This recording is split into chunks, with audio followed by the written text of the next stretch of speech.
BNR gold and diamonds తరుగు తక్కువ బంగారం ఎక్కువ ఇప్పుడు మన వైజాగ్లో. మీ తరం నుంచి చూసుకుంటే ఇప్పటివరకు ఎంతోమంది ప్రొడక్షన్ ఎగ్జిక్యూటివ్లు మేనేజర్లు వచ్చారు, వాళ్ళు కనుమరుగైపోతూ ఉన్నారు. మీరు స్టిల్ అప్పటి నుంచి ఇప్పటికీ ఉన్నారు. ఏం కారణం అయి ఉండొచ్చు అది? అంటే వాళ్ళు ఎందుకు పోయారు, మీరు ఇంకా ఎందుకు ఉన్నారు? అంటే వాళ్ళు వెళ్ళలేదండి, వాళ్ళంతా పెద్ద పెద్ద. నేను సరే పోయిన వాళ్ళు అంటే వాళ్ళ దగ్గర నాకన్నా మేము అందరూ గొప్పగా ప్రొడ్యూసర్లు అయిన వాళ్ళ గురించి నేను గర్వపడాలి. ఇప్పుడు నేను దానయ్య వాళ్ళందరూ కలిసి పనిచేసాం. దానయ్య ది గ్రేట్ ప్రొడ్యూసర్ అయ్యాడు. అలాగే వల్లూరుపల్లి రమేష్ అతను ప్రొడ్యూసర్ అయ్యాడు. అమ్మిరాజు గారు అతను ప్రొడ్యూసర్ అయ్యాడు. నల్లమల బుజ్జి గారితో నేను కలిసి పనిచేయలేదు అనుకోండి, చెప్తున్నాను. బెల్లంకొండ సురేష్ గారు వాళ్ళంతా నేను వాళ్ళతో కలిసి పనిచేయలేదు. ఈటాటి వాళ్ళందరూ గర్విస్తున్నానండి. వాళ్ళు ఎక్కడికి వెళ్ళలేదు, వాళ్ళు పెద్ద ప్రొడ్యూసర్లు అయ్యారు. ఓకే, అలా సంతోషం. మిగతా వాళ్ళు అంటే అది మనం చెప్పలేము. ఒకళ్ళు స్వయం కృపాతం ఉందండి. ఇప్పుడు నేను నిబద్ధతగా పనిచేస్తున్నాను, సిన్సియర్గా పనిచేస్తున్నాను అంటే మిగతా వాళ్ళు చేయలేరని కాదు. నా హెల్త్ ఒక్కొక్కటి హెల్త్ పర్మిట్ చేయాలి. వాళ్ళకి అన్ని రకాలుగా మనకు ఎటువంటి బ్యాడ్ హ్యాబిట్స్ లేకుండా ఉండాలి. అలాంటి ఏదైనా అలవాటు చేసుకుంటే వాళ్ళ హెల్త్ పాడైపోయిన వాళ్ళు కొంతమంది ఉంటారు. మనకన్నా గొప్ప వాళ్ళ గురించి మనం చెప్పుకోవాలి కానీ ఏదో ఇబ్బంది పడిపోయిన వాళ్ళ గురించి మనం కించపరిచినట్టుగా ఉంటుంది, మనం చెప్పకూడదు. స్వయంకృతాపరాధం అంటే ఎలాంటివి సార్? స్వయంకృతాపరాధం అంటే వాళ్ళు రకరకాల హ్యాబిట్స్ పెట్టుకొని వాళ్ళు సరిగా మనం వర్క్ చేయక మనం ఇలాగ ఏదైనా ఇబ్బందులు పడుతుంటే వాళ్ళని మనం ఏమీ చేయలేం కదా. Okay okay. అంతేగాని మనం చేసే పని మనకు ఇదే వృత్తే దైవం అంటారే అనే దాని మీద వెళ్తే ఎవరికి ఎటువంటి ఇబ్బంది రాదండి. వీళ్ళతో చెప్పండి చెప్పండి చెప్పండి. అది దాన్ని నమ్మినాడు నేను సార్. నేను చేసే పనిని నిబద్ధతతో మిగతా వాళ్ళు చేయరని కాదండి.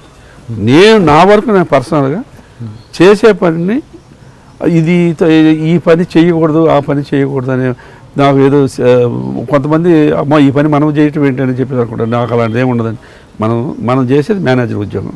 ఆ ఉద్యోగానికి మనం పూర్తి న్యాయం చేయాలి అనేది ఒకటే నా సిద్ధాంతం. ఇప్పుడు ఎలా ఉంటుంది సార్ వీళ్ళతో రిలేషన్ మీకు? దానయ్య గారు కావచ్చు, దానయ్య గారు పబ్లిక్గా చెప్తాడు. నేను ఆయన దగ్గర అసిస్టెంట్గా పనిచేశాను. ఓకే. ఆయన సినిమా జులై సినిమా నేను వర్క్ చేశాను.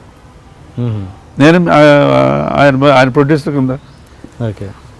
ఇప్పుడు రాజమౌళి గారితో సినిమా చేయబోతాను అంటున్నాడు. దానికి కూడా చేయొచ్చు నేను కూడా. అబ్బే ఉంది, తప్పే ఉందండి. మనం అప్పుడైనా కలిసి పని చేసాం. ఇప్పుడు కూడా ఆయన ప్రొడ్యూసర్ డిసిగ్నేషన్ మారచ్చు, మనుషులు ఒకటే కదండి.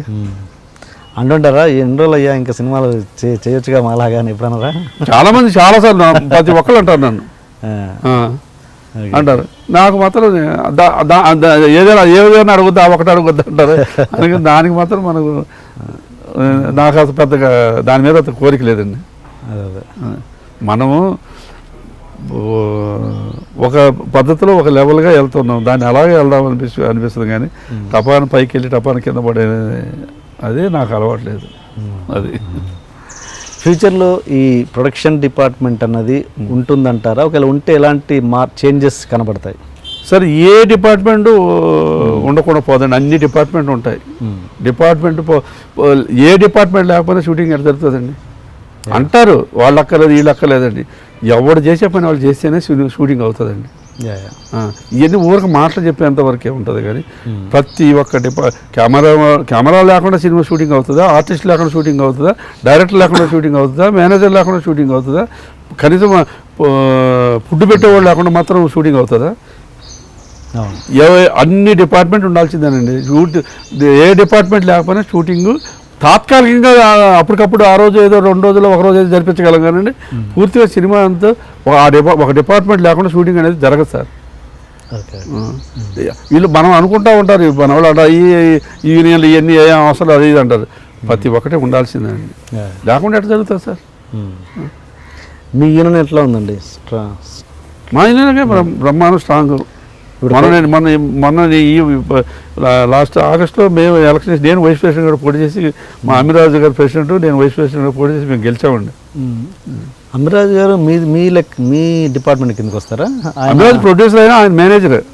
ముందు మేనేజర్ అంటే ఇది కదా ఆర్టిస్ట్ డేట్ తను అలా కదా కాదు కాదు అసలు ముందు ప్రొడక్షన్ మేనేజరే కదా ఆయన కూడా ప్రొడక్షన్ మేనేజర్ కదా ముందు ప్రొడక్షన్ మేనేజర్ మా ఇప్పుడు మా యూనియన్ ప్రెసిడెంట్ ఆయనే. ఓకే. ఇప్పుడు కొత్తగా ఇప్పుడు మేనేజర్గా కావాలంటే నాలాంటి ఏం చేయాలండి? కొత్తగా ఒక అబ్బాయి వచ్చాడు మేనేజర్ చేయాలి. మేనేజ్ అవ్వాలంటే ఇప్పుడు మాలాంటి వాళ్ళు చేసే వాళ్ళ దగ్గర ఒక సినిమాలు 2 సినిమాలు అప్రెంటిస్గా పనిచేయాలండి. తర్వాత ప్రొడ్యూసర్ దగ్గర మేనేజర్ దగ్గర సంతకాలు తీసుకుని లెటర్ తిప్పించేస్తే మనం యూనియన్ కార్డు ఇచ్చేస్తారు. 2 సినిమాలు ఇస్తే కార్డు ఇచ్చేస్తారు. ఎంత ఉంటుంది మేనేజర్ కార్డు రేటు? కార్డు ఇప్పుడు 2 lakhs అంటున్నారు మేనేజర్కి. ఈ లెక్కన ఎగ్జిక్యూటివ్కి ఎంత ఉంటుంది? దాంట్లో ఎగ్జిక్యూటివ్ కానీ ఇది ఆ యూనియన్లో ఒకటే సిస్టమ్. ఇప్పుడు ప్రతి సినిమాకి ఖచ్చితంగా కార్డు ఉన్న వాళ్ళని మేనేజర్ పెట్టుకోవాలా? రూల్ పెట్టుకోవాలండి. యాక్చువల్గా మనం 4 మాత్రం మినిమం ఉండాలండి. ఏ సినిమా అయినా? పెద్ద సినిమా అయితే 4, చిన్న సినిమా అయితే 3. పక్కాగా అలాగ ఉంటున్నారా మరి? ప్రతి సినిమాకి కార్డు ఉన్న మేనేజర్స్ ఎవరో ఒకళ్ళారా ఉంటారు కానండి, మిగతా అన్నింటిలో ఉంటారండి. ఎక్కడో దగ్గర ఇప్పుడు ఏదో ఒకటి జరగకుండా మిస్టేక్ జరగకుండా అంటూ ఉండదు. జరిగినా కూడా మనం ఇమీడియట్గా దాన్ని సాల్వ్ చేస్తాము. డెఫినెట్గా అందరూ దాన్ని ఆ నిబంధన అందరూ పాటిస్తారండి, దాంట్లో డౌట్ ఏం లేదు. ఎలాంటి ఈ చర్యలు తీసుకుంటారు సార్? మామూలుగా సపోజ్ ఇక్కడ సినిమా తీస్తుంటే పేమెంట్ రాలేదు, మీ యూనియన్ హెల్ప్ చేస్తుందా ఇట్లా మేనేజర్? సార్ ఇప్పుడు అలాగా చాలా వెరీ రేర్ కేసులు అండి అవి. ఇప్పుడు ప్రొడ్యూసర్లు మామూలుగా అసిస్టెంట్ డైరెక్టర్లకి డబ్బులు నాకు తెలిసి ప్రతి సినిమాకి ఎంతో కొంత మిస్ అవుతుంటాయి. అసిస్టెంట్ డైరెక్టర్ల విషయం మాట్లాడుతుంటే చాలా వరకు పాపం చాలా సఫర్ అవుతుంటారు. అలా నాకు తెలిసి మేనేజర్స్కి ఉంటుందా? ఉండదు మ్యాక్సిమం నాకు తెలిసినంత. మేనేజర్ అది అందరికీ ఉంటుందండి, దానికి ఏం లేదు. 90% ఎవరికి మిస్ అవ్వదండి. ఈవెన్ అసిస్టెంట్ డైరెక్టర్లకు కానీ మేనేజర్లకు కానీ అందరికీ. ఒకవేళ మేనేజర్లు సినిమా రిలీజ్ అయ్యి ఒక 1 or 2 months వర్క్ చేయొచ్చు, అసిస్టెంట్ డైరెక్టర్ ఒక 2 నెలల ముందు వెళ్ళిపోవచ్చు. అదే అంతేగాని ఉన్న వరకు. సార్ హైదరాబాద్లో మద్రాస్కి హైదరాబాద్కి నేను చిన్న డిఫరెన్స్ చెప్తాను. మద్రాసులో ఇంత సినిమాకి ఇంత ఇచ్చేవాళ్ళు. అప్పుడు ఈ మంత్లీ సిస్టమ్ అంతా బాగా తక్కువ. సినిమాకు ఆ రోజుల్లో మాకు 10,000, 5,000 సినిమాకి అలా ఇచ్చేవాళ్ళు. ఇప్పుడు ఇక్కడ వచ్చిన తర్వాత మంత్లీ సిస్టమ్ వచ్చేసింది ఎక్కువ. మంత్లీ సిస్టమ్ వచ్చిన తర్వాత బాగా ప్రొడ్యూసర్ల దగ్గర డబ్బులు పోయినాయి అనేది వెరీ లెస్ అనమాట. ప్రతి ఒక్కరికి అమౌంట్లు బాగా ఇస్తున్నారు. హైదరాబాదులో అందరూ పేమెంట్లు మాత్రం వెరీ గుడ్ అండి హైదరాబాద్ మద్రాస్ కన్నా. మద్రాసులో వర్క్ అని చెప్పేసి పాకులాడు. ఇక్కడికి వచ్చేసి వర్క్ ప్లస్ అమౌంట్లు కూడా రీజనబుల్గా అందరికీ బాగా ఇస్తున్నారండి. దాంట్లో మాత్రం ఎటువంటి మిస్టేక్ ఏం లేదని నాకు తెలిసి. మన ఇప్పుడు నేను చేసే సినిమా అన్ని పెద్ద సినిమాలు చేస్తున్నాను. ఒకటే అరవై నాకు చేయకపోతే నాకేమో నా నాలెడ్జ్ లేని ఏమైనా ఉండొచ్చేమో కానండి. కానీ పేమెంట్ సైడ్ మాత్రం హైదరాబాద్లో చాలా బాగా చూస్తున్నారు, ఇస్తున్నారు కూడా ప్రొడ్యూసర్లు. అసలు ఈ బడ్జెట్లు అన్నవి ఎందుకు పెరుగుతుందండి? ఆ బడ్జెట్ కంట్రోల్ ఎక్కడ చేస్తే బాగుంటుంది అనుకుంటారు మీరు? బడ్జెట్ కంట్రోల్ అనేది మిస్టేక్ ఏంటంటే నాకు తెలిసి మనం దీని గురించి ఎక్కువ మాట్లాడకూడదు, కానీ అది ఇదిగా ఉంటుంది. మామూలుగా ఇప్పుడు మనం 60 రోజులు 70 రోజులు లేదా 100 రోజులు అనుకుంటున్నాం కదా. 100 రోజుల సినిమా అవ్వట్లేదు. ఓకే. రకరకాల కారణాలు దానికి. నీది నాది అని చెప్పుకోవడానికి లేదు.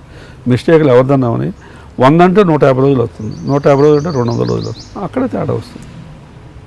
దీంట్లో ఒకరిని వెళ్ళి ఏదైతే చూపుకోవచ్చు. ఒక సినిమాకి బడ్జెట్ పెరిగిందంటే ఒకరిని కారణం చెప్పలేమండి.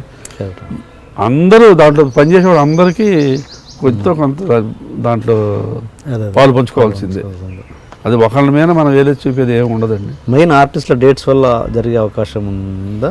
ఆర్టిస్టుల డేట్స్ అంటే అండి, ఆర్టిస్టులు డేట్స్ వాళ్ళు ఒక్కొక్క డైరెక్టర్ని కమాండింగ్గా చేయించుకుంటాడు, ఒక్కొక్క డైరెక్టర్ ప్రేమతో చేయించుకుంటాడు, ఒక్కొక్క డైరెక్టర్ బెదిరించి చేయించుకుంటాడు. వాళ్ళకు జరుగుతూ ఉంటుంది. కానీ అది దానివల్లే బడ్జెట్లు పెరుగుతాయి, దానివల్లే బడ్జెట్ పెరగమని మనం ఎట్లా చెప్పగలం సార్? అది కథను బట్టి బడ్జెట్ పెరుగుతుంది కానండి, కథలో లేకుండా బడ్జెట్లు ఎందుకు పెరిగిపోయి? ఇక సినిమా మధ్యలో ఏదైనా ఆగిపోయి ఇంట్రెస్ట్లు పెరిగిపోతే బడ్జెట్లు పెరగాల్సిందే. కానీ నీకు బడ్జెట్ దీనివల్ల పెరుగుతుందని మనం కొలమానం చెప్పలేమండి.